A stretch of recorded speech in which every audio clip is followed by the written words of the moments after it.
All right, everybody, welcome to another episode of The Average EV. I just canceled my reservation for the Volvo EX30, and I just put down a reservation for another car that I will be leasing in a couple months.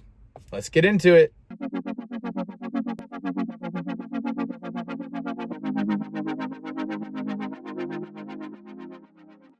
All right, everybody, so I just went into my local Chevrolet dealer and I put down a deposit for my build for my 2024 Chevrolet Equinox EV 3LT. And because of that, I'm going to cancel my Volvo EX30 reservation. Unless when the Equinox comes in and I absolutely hate it, I'm going to go with it. I think it's just a really great value. I think the price is pretty good, especially for everything you get compared to a lot of the competition. I know people are going to say, but Tesla Model Y. Yes, I know that Tesla Model Y is a fantastic value. But the 3LT Equinox EV and the base rear-wheel drive Tesla Model Y aren't even really comparable due to range and obviously a lot of the standard features that you get in the Equinox EV versus the Tesla Model Y.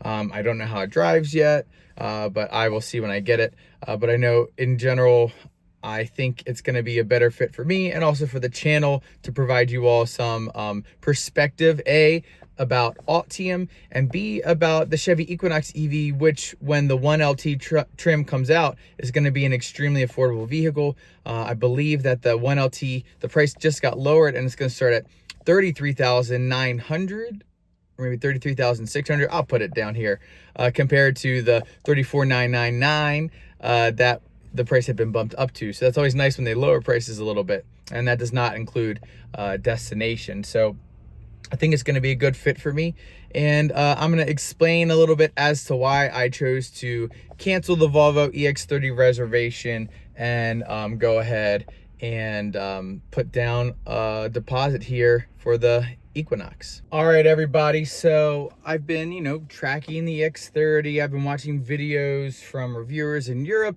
and just like a couple things that made me decide to, get rid of my reservation for the EX30 was the range. The range, at least especially at higher speeds, is not going to be what I think anyone thought it was going to be. You're looking at 70, 75 miles an hour. You're probably going to get, I don't know, 190, maybe 200 miles, which is going to be well under 275. And that's definitely because of, the way the car is built. The coefficient of drag isn't great. The way it's designed, it looked really nice, but it's definitely not good for aero. So it's not shocking, but it's definitely disappointing. Another thing is the charging. Every video I've seen of the charging, I've never actually seen it hit the 26.5 minutes. It's usually around 30 minutes. Honestly, not that big of a deal breaker, but for me, whenever someone advertises something, I want to actually see what they advertise come to fruition, and I haven't seen that yet from any reviewers. So I don't know if they need to tweak some software or whatnot, but it's really strange, the charging curve, because it starts kind of slower, like 80 for a while, and then it ramps up to the 150 and then tapers off. So that was a little bit disappointing. Also, I put the reservation back, last year, and I still haven't heard anything about ordering it. There's been no communication from the dealer, no communication from Volvo. It's just been complete radio silence. So I'm not sure what's going on there. It's a little disappointing. And then there's always the China debate, since it's owned by Geely. Obviously, I don't always love to support China, but there's so many things in our country that we don't have control over that come from China. So I can go this way with the Chevy, well, it's not technically American made, it's Mexican made, but it's an American company. Feel a little bit better about that, and it's going to meet all of the requirements for the federal tax credit, even though I'm going to do a lease. So yeah, I feel comfortable kind of letting the EX30 go. I think a lot of people are going to get the car and cover it, and I think people are going to enjoy the car because it drives really well. It has a really good powertrain and all of that. It's just I don't think it's for me. So anyways, I've been following and checking out the Equinox EV, and I've been interested since they announced it like 2 years ago. And now it's finally coming. It sounds like within like a month or two, they'll start getting allocations for the Equinox. I actually think they were getting them like the allocations like now. I think they just so they're going to be coming to dealers really soon. My understanding is the 2RS is probably going to be the first trim that comes. So if you're looking for that, go for that. I'm not into the all the like the red piping and all that stuff, so that's why I went into the dealer and put in a deposit to get the 3LT, which I'm really excited about. I already have videos about that, but I just think it has so much content that it is worth the money. And I also got the Super Cruise. Now I know some people are gonna have some concerns because there's been issues with Altium and Chevy and all this stuff, and yeah, I mean, maybe we should be concerned, but I think that with the Blazer, they've gotten all their ducks in a row there, and now the Blazer is being sold and people seem to be enjoying that.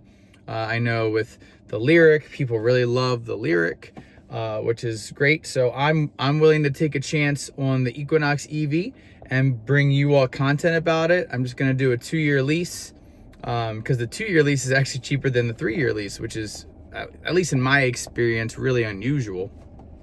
And we'll see what happens. I'm really interested in seeing how Altium charges. I actually have some theories about Altium that I want to play around with to see if maybe if you don't go full speed, you actually get better charging rate. Not better charging rate, you get a better charging curve, and thus a little bit faster of a charge.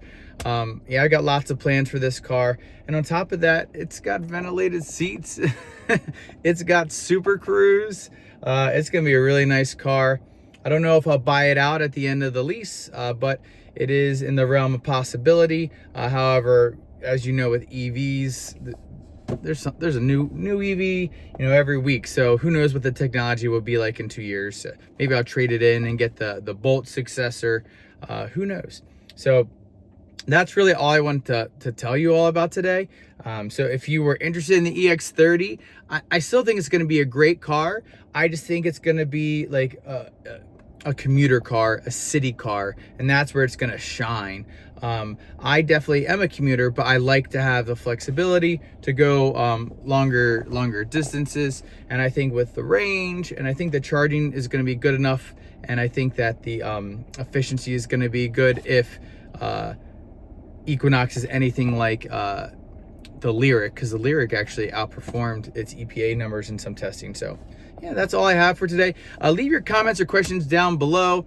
I'm really excited to jump into this product. And and the one last thing, we are upgrading our 2024 Volkswagen ID4 Pro, 2023 Volkswagen ID4 Pro to the 2024 Volkswagen ID4 Pro, and then I'm going to have the Equinox EV. So I'm going to be doing a long-term comparison between the two cars, see which one we like better, which one am I more willing to hop into first. And it's going to be exciting year or two of content here at the Average EV. So, and I think they're cars that my audience, that you all, the viewers, would enjoy and like to see, what these cars are all about. So again, thanks for watching. As always, please remember to give a like, subscribe, hit the notification bell, follow me on X, maybe go check out some Average EV merch. It's pretty cool, I have to say. And I will catch you all next time.